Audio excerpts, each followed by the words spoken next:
रात बढ़ रही थी। हवा थोड़ी और ठंडी हो चुकी थी। अंधेरा पहाड़ियों के बीच घुलने लगा था। आरव, कबीर और निखिल अपनी कार में जीपीएस फॉलो करते हुए अपने डेस्टिनेशन की तरफ बढ़ रहे थे। कुछ ही देर में वो तीनों साइट पर पहुंच गए। पहाड़ों के ऊपर टेंट लगाया, कैंपफायर जलाया और ठंडी हवा में उनके चेहरे आग की रोशनी में चमक उठे। तभी कबीर के दिमाग में एक आइडिया आया। अरे सुनो ना, क्यों ना हम अपने अपने असली वाले डरावने किस्से शेयर करें? थोड़ा मजा भी आएगा और माहौल भी सेट हो जाएगा। ठीक है, पहली कहानी मैं सुनाता हूं, लेकिन एक शर्त है। ये बात हम तीनों के बीच ही रहेगी, बाहर किसी को कुछ नहीं बताना। हाँ ठीक है, चलो मान लिया। अब जल्दी बोलना, क्या हुआ था? आज से लगभग 20 साल पहले की बात है। मैं तब करीब 9 साल का था। माँ ने कहा, इस बार हम नानी के गांव चलेंगे, नाना नानी के साथ छुट्टियां बिताएंगे। पिताजी को छुट्टी नहीं मिल पाई, इसलिए वो हमें गांव छोड़कर खुद शहर लौट गए। हम दोनों कुछ दिन के लिए नाना नानी के साथ गांव में रुकने आए थे। वहीं पुराना मकान खेतों के बीच खड़ा था। शुरू के कुछ दिन सब ठीक था, मानो सब कुछ बिल्कुल सामान्य हो।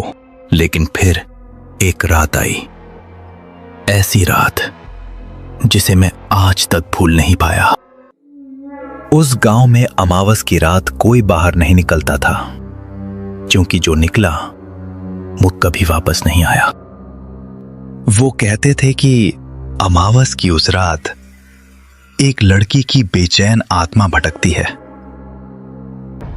जो हर बार किसी न किसी की जान लेकर ही लौटती है। एक दिन नानी और मां खेत में काम कर रही थी। तभी मां ने देखा कि बिना वजह ही अंधेरा तेजी से फैलने लगा, जैसे कोई साया उन्हें घेर रहा हो। माँ जी, चलिए अभी चलते हैं, अंधेरा होने से पहले। पता नहीं क्यों पर दिल घबरा रहा है। पर नानी को जरा भी याद नहीं था कि आज अमावस्या की रात है। उन्होंने मां की घबराहट को नजरअंदाज किया और धीमे से कहा, रुक जाओ, चूल्हे के लिए कुछ लकड़ियां भी इकट्ठी कर लो, रात लंबी होने वाली है। वो धीरे धीरे आगे बढ़ने लगी। मां ने चुपचाप पास पड़ी एक लकड़ी उठा ली और सतर्क होकर उसके पीछे चलने लगी। कुछ दूर जाते ही अचानक मां को अपने पीछे से किसी की धीमी डरावनी आवाज सुनाई दी, मानो कोई अंधेरे में छिपकर उन्हें पुकार रहा हो। मुझे अकेले छोड़कर कहाँ चली बेटी? मां बिना पीछे मुड़े और देखे कहने लगी, चलिए न माँ, मैं तो आपके ही साथ आई हूँ, तो आपके साथ ही जाऊंगी। चलिए, अब रात हो रही है। सिर के ऊपर लकड़ियों के भारी बोझ के कारण वो बिना पीछे मुड़े धीरे धीरे आगे बढ़ती रही। तभी अचानक फिर से वही ठंडी सिहरन पैदा कर देने वाली आवाज सुनाई दी। कैसे चलूं साथ तेरे बेटी? रास्ता लंबा है और अंधेरा गहराता जा रहा है। आजा, तेरे कंधे पर बैठ जाऊं, तेरे साथ ही चलती रहूं। मां ने ये बात नानी मां से मजाक में कह दी। हाँ, कंधे पर बैठ जाओ। मैं इतनी तो हिम्मत वाली हूँ कि आपको आसानी से कंधे पर बिठा सकूं। तभी मां को नानी मां ने सामने से आवाज दी, बेटी, अंधेरा तेजी से गहराता जा रहा है, जल्दी चलो, यहाँ रुकना ठीक नहीं। मां ने सामने देखा। आवाज देने वाली नानी मां थी, जो पेड़ के नीचे खड़ी उसका इंतजार कर रही थी। तभी मां के रोंगटे खड़े हो गए। उसने घबरा कर पीछे मुड़कर देखा। अभी अभी जो आवाज पीछे से आई थी वो किसकी थी, लेकिन पीछे कोई नहीं था। मां को अजीब सा डर महसूस हुआ। आखिर वो आवाज किसकी थी? मां धीरे धीरे नानी मां के पास गई और बोली, माँ, मैंने साफ साफ आपकी आवाज सुनी थी, पर जब मुड़कर देखा वहां कोई नहीं था। जैसे ही उन्होंने ये सुना, नानी के चेहरे का रंग बदल गया। उन्होंने घबरा कर कहा, लकड़ियां यहीं छोड़ दो, अभी। दोनों जल्दी जल्दी घर पहुंची। जैसे किसी से बचकर आई हूं। घर के अंदर आते ही दरवाजा बंद कर लिया और अपने काम में लग गई, क्योंकि उस समय पूरे गांव में बिजली नहीं थी और बाहर अंधेरे में कुछ तो था। रात का खाना होते ही नाना हमेशा की तरह टहलने निकल गए। उनका बिस्तर आंगन में ही लगा रहता था। वो अक्सर देर रात लौटते और बिना किसी को बताए चुपचाप आकर सो जाते थे। लेकिन उस रात कुछ अलग होने वाला था। थोड़ी देर बाद मां ने नानी से कहा कि उनकी पीठ में अजीब सा दर्द हो रहा है, जैसे कोई उनके बदन से चिपक कर लटका हो। नानी ने उन्हें आराम करने को कहा और सोने भेज दिया। पर जैसे ही नानी की नजर बाहर के गहरे अंधेरे पर पड़ी, उन्हें मां की वो बात याद आ गई। पीछे से सुनाई दी आवाज और उनके मन में एक डर कौंधा। कहीं वो उसी लड़की की आत्मा तो नहीं थी। उस पूरी रात मां दर्द से कराहती रहीं। उनकी पीठ और गर्दन में ऐसा दर्द उठ रहा था जैसे कोई अदृश्य बोझ उन्हें दबाए हुए हों। अगले दिन नानी मां को अस्पताल ले गईं, पर उनके मन में रात की वो अजीब घटना अब भी कांटे की तरह चुभ रही थी। एक हफ्ता बीत गया, लेकिन मां की हालत और बिगड़ती जा रही थी। वो बिस्तर से उठ भी नहीं पा रही थी। नानी की आंखों में अब सिर्फ चिंता नहीं, डर साफ दिखाई देने लगा था, जैसे उन्हें सच का अंदाजा हो चुका हो। आखिरकार एक दिन नाना ने पिताजी को खत लिख भेजा। बहू की हालत दिनों दिन बिगड़ती जा रही है, तू जितनी जल्दी हो सके गांव लौटा। खत के हर शब्द में एक अनजाना डर छिपा हुआ था। जैसे ही पिताजी को मां की हालत का पता चला, वो बिना एक पल गवाए उसी रात नानी के घर के लिए निकल पड़े और तुरंत ही मां को बड़े अस्पताल में जांच के लिए ले जाया गया।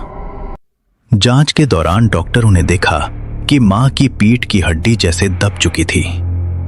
कमरे में एक अजीब सी खामोशी छा गई। फिर डॉक्टर ने धीमी आवाज में कहा, लगता है पीठ पर किसी भारी बोझ का असर है। डॉक्टर की बातें सुनकर नानी का शक और गहरा हो गया।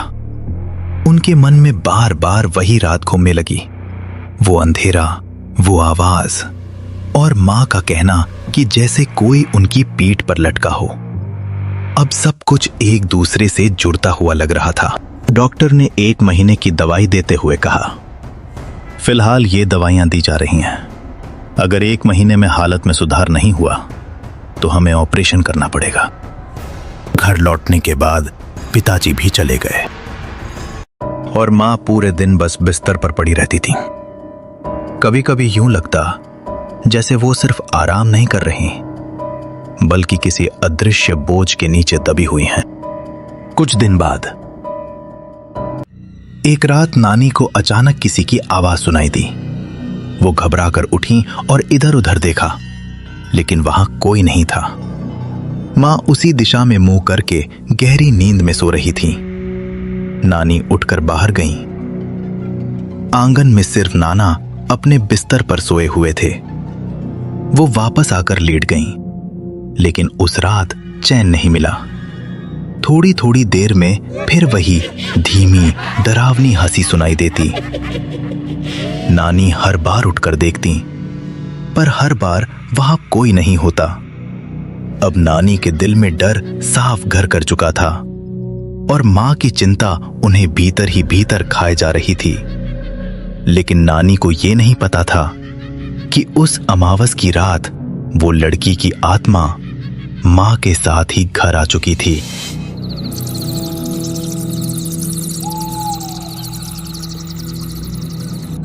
चार दिन बाद एक रात नानी और मां उसी कमरे में साथ सो रही थीं। आधी रात के सन्नाटे में अचानक नानी को किसी के धीरे धीरे चलने की आवाज सुनाई दी। नानी घबरा कर उठी और धीमी आवाज में बोली, बहू ठीक है ना तू? लेकिन मां की तरफ से कोई जवाब नहीं आया। कमरे में अजीब सा सन्नाटा फैल गया। अब नानी को यकीन होने लगा था कि मां के साथ कुछ गड़बड़ जरूर है। उस रात बार बार वही कदमों की आवाज गूंजती रही, जैसे कोई उसी कमरे में घूम रहा हो। और हर बार जब नानी आंख खोलकर देखती, कोई परछाई पल भर में गायब हो जाती। कुछ देर बाद उन्हें धीमी धीमी फुसफुसाहट सुनाई देने लगी, जैसे कोई किसी से बात कर रहा हो, बहुत पास, बहुत धीरे। नानी का दिल जोर जोर से धड़कने लगा। उन्होंने हिम्मत जुटाकर मां की तरफ देखा। मां करवट लेकर उस अंधेरे कोने की तरफ मुंह किए धीमी आवाज में किसी से बात कर रही थी, जबकि वहां कोई था ही नहीं। नानी ने कांपती आवाज में फिर पुकारा, बेटी, तू ठीक है ना? ये तू किससे बात कर रही है? वहां कोई है क्या? ये सुनकर मां एकदम खामोश हो गई। कमरे में सन्नाटा छा गया। फिर उसने धीरे से कहा, माँ, मैं किसी से बात नहीं कर रही। आप मेरी नींद क्यों खराब कर रही हैं? मां की आवाज सुनते ही नानी बुरी तरह घबरा गईं। अब उनका शक पूरी तरह यकीन में बदल चुका था कि उनकी बेटी पर किसी साए का असर है। अगले दिन सुबह होते ही नानी ने नाना को गांव के पुजारी के पास भेजा और उन्हें सारी बातें बताने को कहा। नाना ने जाकर सब कुछ बताया। रात की आवाजें, फुसफुसाहट और मां का अजीब व्यवहार। पुजारी कुछ देर चुप रहे, जैसे वो सब समझ रहे हों।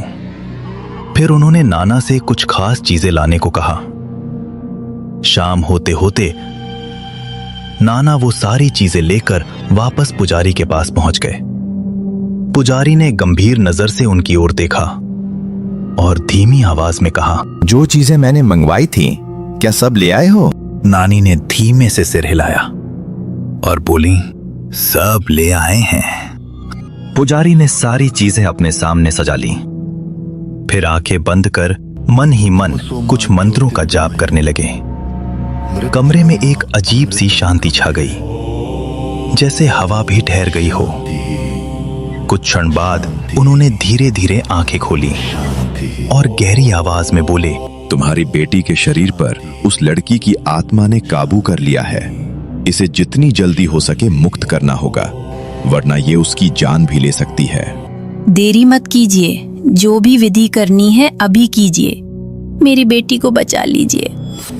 पुजारी ने गहरी आवाज में कहा, आने वाली अमावस्या की रात हम उस लड़की की आत्मा से तुम्हारी बेटी को मुक्त करेंगे। इतना कहकर उन्होंने नानी की ओर देखा और कुछ खास काम करने को कहा। तब तक तुम ये सब तैयारी करो, कोई गलती नहीं होनी चाहिए, वरना सब कुछ और खतरनाक हो सकता है। नाना नानी रात को घर लौट आए।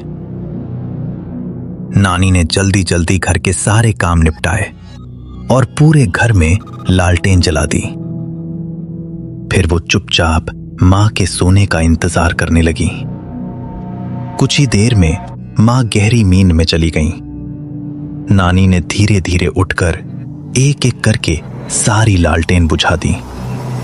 पूरा घर गहरे अंधेरे में डूब गया और चुपचाप अपने बिस्तर पर लेट गईं।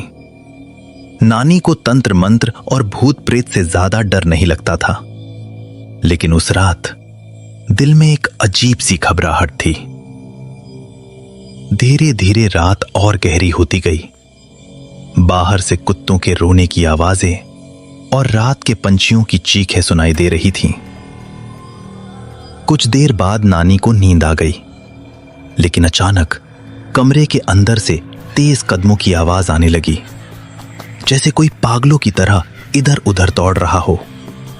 और उसके साथ गूंज रही थी एक डरावनी जोर जोर से हंसने की आवाज। नानी घबरा कर उठ बैठी। उन्होंने अंधेरे में ध्यान से देखा। मां उसी तरफ मुंह करके सो रही थी, जैसे कुछ हुआ ही ना हो। नानी का दिल जोर जोर से धड़कने लगा। पसीना उनके माथे पर छलक आया। फिर भी हिम्मत जुटाकर उन्होंने ऊंची आवाज में पुकारा, कोई है वहां? कौन है और क्यों हंस रहा है? बेटी, क्या तू हंस रही है? मां ने कुछ नहीं बोली। नानी फिर से लेट गईं, लेकिन इस बार उन्होंने अपना मुंह बेटी की तरफ कर लिया। और आंखें बंद करके सोने का नाटक करने लगीं, क्योंकि अब उन्हें सच्चाई जाननी थी। कहीं ये सब उनकी बेटी ही तो नहीं कर रही। कमरे में फिर से सन्नाटा छा गया। कुछ देर तक सब शांत रहा। सिर्फ नानी की धड़कनों की आवाज उन्हें साफ सुनाई दे रही थी। अचानक किसी ने उनके कान के बिल्कुल पास आकर जोर से चिल्लाया। अचानक आई उस आवाज से नानी का दिल दहशत से भर गया। उनकी सांसें तेज हो गईं और आंखों में डर साफ छलकने लगा। तभी उन्होंने देखा, पूरे कमरे में किसी के पैरों के निशान बने हुए थे।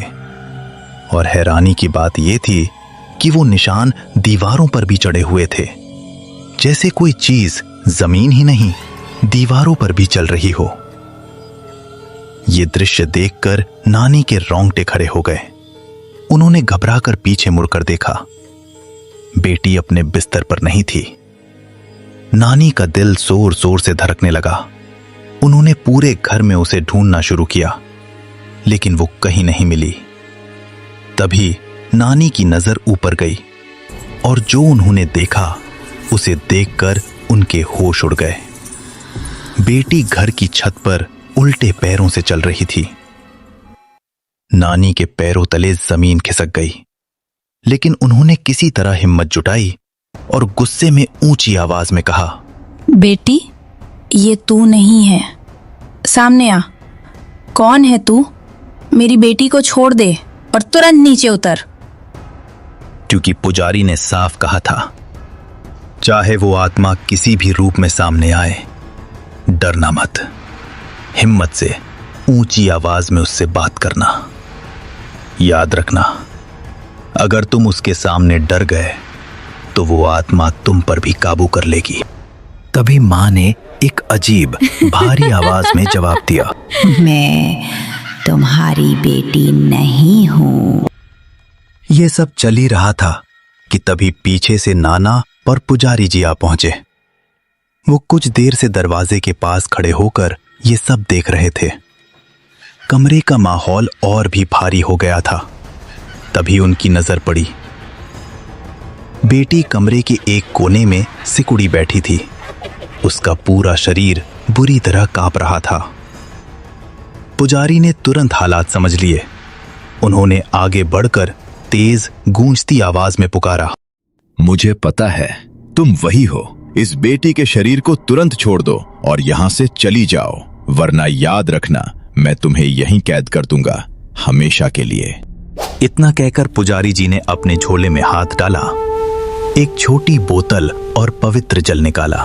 फिर आंखें बंद कर तेज आवाज में मंत्रों का जाप करने लगे। कमरे का माहौल अचानक भारी हो गया। हवा जैसे रुक सी गई और एक अजीब सी गूंज चारों तरफ फैल गई। अचानक पुजारी ने वो जल मां के ऊपर छिड़क दिया। जैसे ही वो जल मां के शरीर पर गिरा, एक भयानक चीख पूरे कमरे में गूंज उठी और उसी पल मां के शरीर के अंदर से एक विशालकाय काला साया निकलकर हवा में उछला।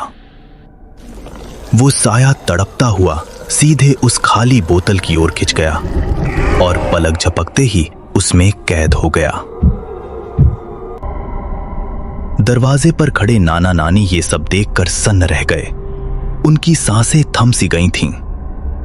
फिर मां को वो रात याद आई जब वो नानी के साथ खेत से लौट रही थी और पीछे से किसी ने उन्हें आवाज दी थी।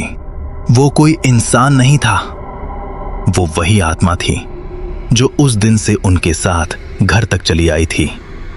इसके बाद मां बिल्कुल शांत हो गई, जैसे उनके अंदर का सारा बोझ अचानक खत्म हो गया हो। लेकिन आज भी जब वो रात याद आती है तो रोंगटे खड़े हो जाते हैं। अगर ये कहानी सुनकर आपको भी डर लगा हो तो लाइक करें और अगली डरावनी कहानी के लिए अभी सब्सक्राइब करें।